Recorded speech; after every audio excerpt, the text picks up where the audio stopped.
ನಮಸ್ತೆ ಎಜಿ ನ್ಯೂಸ್ಗೆ ಸ್ವಾಗತ. Don Bosco center for social action Yadgiri breads ಸಂಸ್ಥೆ ಬೆಂಗಳೂರು ಹಾಗೂ ಶಾಲಾ ಶಿಕ್ಷಣ ಹಾಗೂ ಸಾಕ್ಷರತೆ ಇಲಾಖೆ ಯಾದಗಿ ವತಿಯಿಂದ ಮಾನಸಿಕ ಆರೋಗ್ಯ ಕಾರ್ಯಕ್ರಮ MINDS ಪ್ರಾಜೆಕ್ಟ್ ಅಡಿಯಲ್ಲಿ ಕಲಾತ್ಮಕ ಆಟ, ವೃತ್ತಿಪರ ಚಿಕಿತ್ಸೆ ಹಾಗೂ ಚಟುವಟಿಕೆ ಆಧಾರಿತ 2ನೇ ಕಾರ್ಯಾಗಾರವನ್ನ 21/2/2026 ಸರ್ಕಾರಿ ಪ್ರೌಢಶಾಲೆ ಗ್ರಾಮ ಸೈದಾಪುರ TLCಯಲ್ಲಿ ಯಶಸ್ವಿಯಾಗಿ ಆಯೋಜನೆ ಮಾಡಲಾಗಿದೆ. ಈ ಕಾರ್ಯಾಗಾರದಲ್ಲಿ GMPS ಸೈದಾಪುರ, GHS ಗ್ರಾಮ ಸೈದಾಪುರ, GHS ಕಡಿಯಚೂರು, GHS ಬಾಡಿಯಾಳ ಹಾಗೂ GHPS ಬಾಳಚೇಡ್ ಶಾಲೆಗಳ 46 ವಿದ್ಯಾರ್ಥಿಗಳು ಭಾಗವಹಿಸಿದ್ರು. ಪ್ರಾರ್ಥನಾ ಗೀತೆಯೊಂದಿಗೆ ಪ್ರಾರಂಭಿಸಿ ದೀಪ ಪ್ರಜ್ವಲನೆ ಮೂಲಕ ಕಾರ್ಯಕ್ರಮವನ್ನು ಉದ್ಘಾಟನೆ ಮಾಡಲಾಗಿದೆ. ಡಾನ್ ಬೋಸ್ಕೋ ರೆಕ್ಟರ್ ಹಾಗೂ ವ್ಯವಸ್ಥಾಪಕರು ಆದ ಫಾದರ್ ಸಜ್ಜಿ ಜಾರ್ಜ್ ಅವರು ವಿದ್ಯಾರ್ಥಿಗಳಿಗೆ ಪ್ರೇರಣಾದಾಯಕ ಸಂದೇಶವನ್ನ ಕೊಟ್ಟಿದ್ದಾರೆ. ಬಾಲ್ಯದಲ್ಲಿ ಮಾಡಿದ ತಪ್ಪುಗಳನ್ನ ಹಿರಿಯರು ಕ್ಷಮಿಸುತ್ತಾರೆ, ಆದರೆ ವಯಸ್ಸು ಹೆಚ್ಚಾದಂತೆ ಹೊಣೆಗಾರಿಕೆ ಹೆಚ್ಚಾಗುತ್ತೆ ಎಂದಿದ್ದಾರೆ. ವಿದ್ಯಾರ್ಥಿಗಳು ತಮ್ಮ ಸಮಸ್ಯೆಗಳು ಮತ್ತು ಸವಾಲುಗಳನ್ನು ಯೋಚಿಸಿ ಪರಿಹರಿಸಿಕೊಳ್ಳುವ ಸಾಮರ್ಥ್ಯ ಹೊಂದಿದ್ದಾರೆ. ಆದ್ದರಿಂದ ಇಂತಹ ಕಾರ್ಯಾಗಾರಗಳಿಂದ ಗರಿಷ್ಠ ಪ್ರಯೋಜನ ಪಡೆಯಬೇಕು ಅಂತ ಹೇಳಿದ್ರು. ಶ್ರೀ ಷಣ್ಮುಖಪ್ಪ CRP ಬಾಡಿಯಾಳ ಅವರು 7ನೇ, 8ನೇ ಹಾಗೂ 9ನೇ ತರಗತಿಯ ವಿದ್ಯಾರ್ಥಿಗಳನ್ನ ಆಯ್ಕೆ ಮಾಡಿರುವುದು ಸೂಕ್ತವಾಗಿದೆ ಎಂದು ತಿಳಿಸಿದ್ದಾರೆ. ಈ ವಯಸ್ಸಲ್ಲಿ ಮಕ್ಕಳಲ್ಲಿ ಆವಿಷ್ಕಾರ ಮನೋಭಾವ ಹಾಗೂ ಸೃಜನಾತ್ಮಕ ಚಿಂತನೆ ಬೆಳೆಯುತ್ತೆ ಎಂದಿದ್ದಾರೆ. ಸಾಧಕರ ವಿವಿಧ ಸಾಧನೆಗಳ ಉದಾಹರಣೆಗಳನ್ನ ಹೇಳುವುದಾದರೆ ವಿದ್ಯಾರ್ಥಿಗಳಿಗೆ ಬಾಲವಿಜ್ಞಾನಿಗಳು ಎಂದು ಹೆಸರು ಕೊಡುವ ಮೂಲಕ ಪ್ರೇರಣೆ ಕೊಟ್ಟಿದ್ದಾರೆ. ಶ್ರೀಲಿಂಗಾರೆಡ್ಡಿ CRP ಸೈದಾಪುರ ವಲಯ ಅವರು ಇಂತಹ ಕಾರ್ಯಾಗಾರಗಳು ವಿದ್ಯಾರ್ಥಿಗಳ ಮಾನಸಿಕ ದೃಢತೆ, ಏಕಾಗ್ರತೆ ಹಾಗೂ ಚಿಂತನ ಸಾಮರ್ಥ್ಯವನ್ನ ವೃದ್ಧಿಸುತ್ತೆ ಅಂತ ಹೇಳಿದ್ದಾರೆ. ಶಿಕ್ಷಣವು ಜೀವನದಲ್ಲಿ ಗುರಿ ಸಾಧನೆಗೆ ಪ್ರಮುಖ ಸಾಧನ ಅಂತ ಹೇಳಿದ್ರು. ಶ್ರೀ ಬಸವರಾಜ್ ಮುಖ್ಯ ಶಿಕ್ಷಕರು GHS ಸೈದಾಪುರ ಅವರು ಈ ಕಾರ್ಯಾಗಾರವು ವಿದ್ಯಾರ್ಥಿಗಳ ಸಮಗ್ರ ಅಭಿವೃದ್ಧಿಗೆ ಬಹಳ ಉಪಯುಕ್ತವಾಗಿದೆ ಅಂತ ಅಭಿಪ್ರಾಯಪಟ್ಟಿದ್ದಾರೆ. ಇಂದಿನ ಮಕ್ಕಳು ಇಂದಿನ ಜವಾಬ್ದಾರಿಯುತ ಪ್ರಜೆಗಳು, ಆದ್ದರಿಂದ ಆತ್ಮವಿಶ್ವಾಸ ಹಾಗೂ ಪ್ರತಿಭೆಯನ್ನ ಬೆಳೆಸಿಕೊಳ್ಬೇಕು ಅಂತ ಸಲಹೆ ಕೊಟ್ಟಿದ್ದಾರೆ. ಬಿದ್ದು ಕಾಲಿಗೆ ಏಟಾಗ್ತದೆ, ಕೈಗೆ ಏಟಾಗ್ತದೆ. ಈಗ ಯಾರು ಓಡಾಡಿ ಬಿದ್ದಿಲ್ಲ ಅಂದವ್ರ ಕೈ ಎತ್ತು. ಆಗ ಕರೆಕ್ಟ್ ಅಲ್ಲ, ಎಲ್ಲರೂ ಬಿದ್ದಿದಾರಲ್ಲ, ಎಲ್ಲರೂ ಬಿದ್ದಿದ್ದಾರೆ. ಬಿದ್ದಿದಾಗ ಏನಾಗಿದ್ದೀರಿ, ಏನ್ ಮಾಡಿದಿರ ನೀವು? ಹತ್ತಿದ್ದೀರಾ, ಕರೆಕ್ಟ್. ಸಣ್ಣ ಮಗು ಆಗಿದ್ದಾಗ ನೀವು ಬಾಳ ಅತ್ತೆ ಹೋಗುದು ಅಲ್ಲ, ಆವಾಗ ಅಮ್ಮ ಏನ್ ಮಾಡ್ತಾಳೆ? ಅಮ್ಮ ಹತ್ತಿರ ಇದ್ರೆ ನಮಿಸ್ತಾರೆ, ಕರೆಕ್ಟ್. ಇನ್ನು ಔಷಧ ಹಚ್ತಾರೆ, ಇನ್ನು ಸ್ವಲ್ಪ ಆ ಕಡೆ ಧರಿಸ್ತೀರಿ ಸೌಂಡು. ಮತ್ತೆ ಏನ್ ಮಾಡ್ತಾರೆ? ಮಾಮೂಲಿ ಏನ್ ಹೇಳ್ತೀರ, ಮನೆಯಲ್ಲಿ ಬಿದ್ದರೆ ಅಲ್ಲಿ ಏನಾದ್ರು 8 ಜನ ಇದ್ರೆ ಅದಕ್ಕೆ ಬೇಟ್ ಕೊಡ್ತೀರಿ. ನನ್ನ ಮಗನ ಬೀಳ್ಸಿ ನೀನಲ್ವಾ ಬಯತಾರೆ.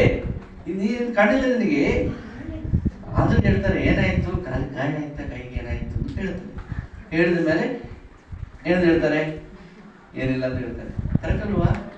ಆಮೇಲೆ ಈಗ ನೀವು 2ನೇ ಕ್ಲಾಸಲ್ಲಿ ನೀವು ಬಿದ್ದು ನಿಮ್ಮ ಕೈ ಕಾಲು ಮುರ್ಕೊಂಡು ಬಂದ್ರೆ ಏನ್ ಮಾಡ್ತೀರಿ?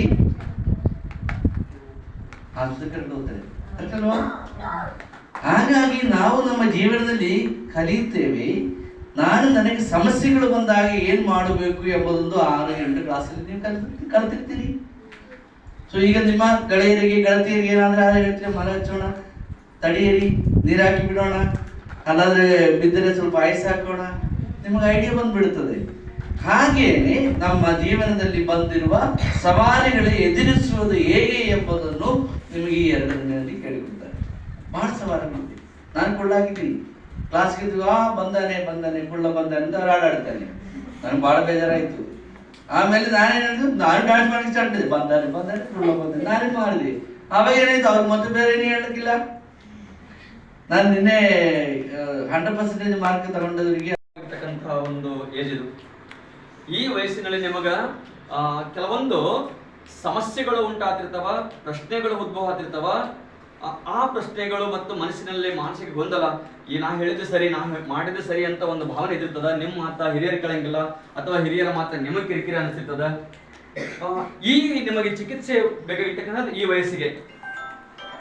ಮತ್ತು ಕೆಲವೊಬ್ರು ಪರೀಕ್ಷೆಯೊಳಗೆ ಹೆಚ್ಚು ಅಂಕ ತಗೊಂಡಿರ್ತಾರೆ. ಅವಳನ್ನು ನೋಡ್ಕೊಂಡು ನಾನು ಹೆಚ್ಚು ಅಂಕ ತಗೊಳ್ಳಿಲ್ಲ ಅಂತ ಮನಸ್ಸಿನಾಗ ನಿಮಗೆ ಒಂದು ಸ್ವಲ್ಪ ಮಾನಸಿಕ ಗೊಂದಲಾಗಿದ್ದಿರ್ತೀರಿ. ಯಾವಾಗಲೂ ಸರ್ ಅವನಿಗೆ ಕರಿತಿರ್ತಾರ, ಅವ್ನು ಹೆಚ್ಚು ಅಂಕ ತಗೋತಾನ, ಅವನಿಗೆ ಕಾಳಜಿ ಮಾಡ್ತಾರ, ಅವಳಿಗೆ ಕಾಳಜಿ ಮಾಡ್ತಾರ ಅಂತ ನಿಮ್ಮ ಮನಸ್ಸಿನಾಗ ಭಾವನೆ ಇದ್ದಿರ್ತದ. ಆ ಭಾವನೆ ಹೋಗಲಾಡಿಸುವಾಗನೇ ನೀವು ಅದರಾಗ ಪರೀಕ್ಷೆ ಅಂಕ ತೊಳೆದೊಳಗೆ ಹಿಂದೆ ಉಳಿದಿರಬಹುದು, ಅಥವಾ ಅವ್ರಿಗಿಂತ ಚೆನ್ನಾಗಿ ನೀವು ಡ್ರಾಯಿಂಗ್ ಬಿಡಿಸ್ತೀರಿ, ಅಥವಾ ರಂಗೋಲಿ ಚೆನ್ನಾಗಿ ಬಿಡಿಸಬಹುದು, ಅಥವಾ ಕರಕುಶಲವನ್ನು ಚೆನ್ನಾಗಿ ಕಸೂತಿ, ನಾನು ನೋಡಿದೆ ಒಂದು ವಿಡಿಯೋದೊಳಗ ಸಣ್ಣ ಸಣ್ಣ ಮಕ್ಕಳು ಈ ತಲೆಗೆ ರಿಬ್ಬಿನ್ ಹಾಕ್ತಕ್ಕಂಥ ಒಂದು ವಿಡಿಯೋ ನೋಡಿದೆ ನಾನು ಇವತ್ತು.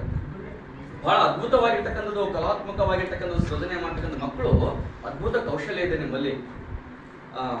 ನೀವು ಸಾಮಾನ್ಯರಲ್ಲ, ಅದಕ್ಕೆ ನಿಮಗೆ ಬಾಲ ವಿಜ್ಞಾನಿಗಳೆಂದು ಕರೀತಾರೆ. ಸುಮ್ಮನೆ ನಿಮ್ಮ ಮಕ್ಕಳಂತ ಕರೀಲ್ಲ, ಬಾಲ ವಿಜ್ಞಾನಿಗಳು ನೀವು. ಯಾವಾಗ ಇಂಥ ಅದ್ಭುತ ತಾನೇ ಅಂದ್ರೆ ನಮ್ಮ ಇಲ್ಲಿ ಇಂಡಿಯಾದೊಳಗೆ ಅತ್ಯಂತ ಬಡ ಕುಟುಂಬದಲ್ಲಿ ಹುಟ್ಟತಕ್ಕಂಥ ಒಂದು ಮಗು ತನ್ನ ತಂದೆ ತಾಯಿ ಎಲ್ಲ ಹೊಲಕ್ಕೆ ಹೋಗಬೇಕಾಗಿದ್ದರೆ ನಾವು ಇನ್ಸ್ಪೈರ್ಡ್ ಆಗೋದಾಗ ನೋಡಿದ್ರೆ, ಸಂಶೋಧನೆ ಮಾಡುವಾಗ ಮಗು ಶಾಲೆಗೆ ಬರ್ತದ, ಅವ್ರ ಅಪ್ಪ ಅಮ್ಮ ಕೂಲಿ ಹೋಗ್ತಾರ, ಆದ್ರೆ ಈ ಬಟ್ಟೆಗಳು ಒಣಗಿ ಹಾಕಿದ್ದು ಮಳೆ ಬಂದಾಗ ತಂತಾನೆ ಸರಿಬೇಕು ಅಂತ ಟೆಕ್ನಾಲಜಿ ಮಗು ಕಂಡು ಹಿಡಿತು. ಅದು ರಾಷ್ಟ್ರ ಮಟ್ಟದ ಅವಾರ್ಡ್ ಪಡಿತು.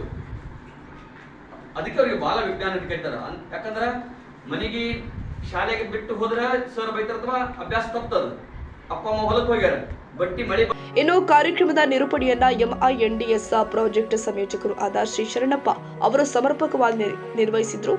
MINDS ಪ್ರಾಜೆಕ್ಟ್ ಸಮಾಲೋಚಕರು ಆದ ಶ್ರೀ ಸೂರ್ಯಕಾಂತ್ ಅವರು ಕಾರ್ಯಕ್ರಮಕ್ಕೆ ಆಗಮಿಸಿ ಗಣ್ಯರು, ಶಿಕ್ಷಕರು ಹಾಗೂ ವಿದ್ಯಾರ್ಥಿಗಳನ್ನ ಆತ್ಮೀಯವಾಗಿ ಸ್ವಾಗತ ಮಾಡಿದ್ರು. ಶ್ರೀ ಮಲ್ಲೇಶಿ ವಗ್ಗರ್ APF TLC ಸಂಯೋಜಕರು, ಶ್ರೀ ರಮೇಶ್ ಮಾನೆ ರಾಜ್ಯಮಟ್ಟದ ಸಮಾವೇಶಿತ ಶಿಕ್ಷಣ ಮಾಸ್ಟರ್ ತರಬೇತುದಾರರು, APD ಯಾದಗಿರಿ ಶ್ರೀ ದೇವಪ್ಪ, APF ಕುಮಾರಿ ಸಂಗೀತ, APF ಕಾರ್ಯಕ್ರಮದಲ್ಲಿ ಉಪಸ್ಥಿತರಿದ್ದ ಗಣ್ಯರು. ಕಾರ್ಯಕ್ರಮದ ಅಂತ್ಯದಲ್ಲಿ ಶ್ರೀ ದೇವೇಂದ್ರಪ್ಪ ಸಂಯೋಜಕರು ವಿಲೈವ್ ಪ್ರಾಜೆಕ್ಟ್ ಅವರು ಧನ್ಯವಾದಗಳನ್ನು ಸಲ್ಲಿಸಿದರು. ಕಾರ್ಯಾಗಾರದ ಅಂಗವಾಗಿ ವಿದ್ಯಾರ್ಥಿಗಳ ಸೃಜನಶೀಲತೆ, ಏಕಾಗ್ರತೆ ಹಾಗೂ ಆತ್ಮವಿಶ್ವಾಸ ವೃದ್ಧಿಗೆ ವಿವಿಧ ಚಟುವಟಿಕೆಗಳನ್ನ ವಾಲ್ ಪೇಪರ್, ಫೋಟೋ ಫ್ರೇಮ್ ತಯಾರಿಕೆ, ಪದವನ್ನ ಬಳಸಿ ಕತೆ ರಚನೆ, ಸಂಖ್ಯೆ ಆಧಾರಿತ ಆಟಗಳ ಮೂಲಕ ವಿದ್ಯಾರ್ಥಿಗಳ ಚಿಂತನಾ ಶಕ್ತಿಯನ್ನ ವೃದ್ಧಿಸಿದ್ರು. ಕಾರ್ಯಕ್ರಮದ ಅಂತ್ಯದಲ್ಲಿ ವಿದ್ಯಾರ್ಥಿಗಳು ತಮ್ಮ ಅನುಭವಗಳನ್ನು ಹಂಚಿಕೊಂಡಿದ್ದಾರೆ. ಕಾರ್ಯಾಗಾರ ತಮ್ಮ ಏಕಾಗ್ರತೆ, ಸೃಜನಶೀಲತೆ, ಆತ್ಮವಿಶ್ವಾಸ ಹಾಗೂ ಸಂವಹನ ಕೌಶಲ್ಯವನ್ನ ಹೆಚ್ಚಿಸಿದೆ ಅಂತ ಅಭಿಪ್ರಾಯಪಟ್ಟಿದ್ದಾರೆ.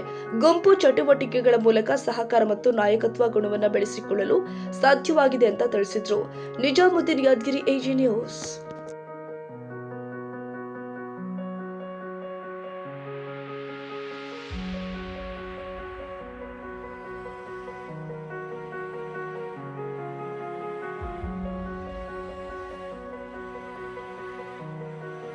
ಕನ್ನಡಿಗರ ಮೆಚ್ಚಿನ ನಿಮ್ಮ AJ 24/7 ನ್ಯೂಸ್ ಕನ್ನಡ ವಾಹಿನಿ ಇದೀಗ ಟಿವಿಯಲ್ಲಿ ಲಭ್ಯ. ಒಂದು ವೇಳೆ ನೋಟಿಸ್ ಕೊಟ್ಟಿದ್ರೆ ವಾಪಸ್ ತಗೋತೀವಿ. ಇವತ್ತು ವಕ್ಫ್ ಪ್ರಾಪರ್ಟಿ ಅಂತೇಳಿ ಬರ್ತದೆ ಅಂತ ಹೇಳಿದ್ರೆ ರೈತರು ಬೀದಿಗೆ ಬಂದು ಏನ್ ಮಾಡ್ಬೇಕಾಗತ್ತೆ? ಯಾರು ವೋಟ್ ಹಾಕಿಲ್ಲ ಅಂದ್ರೆ ಗ್ಯಾರಂಟಿನೆಲ್ಲ ಸ್ಟಾಪ್ ಮಾಡ್ಬಿಡ್ತೀವಿ.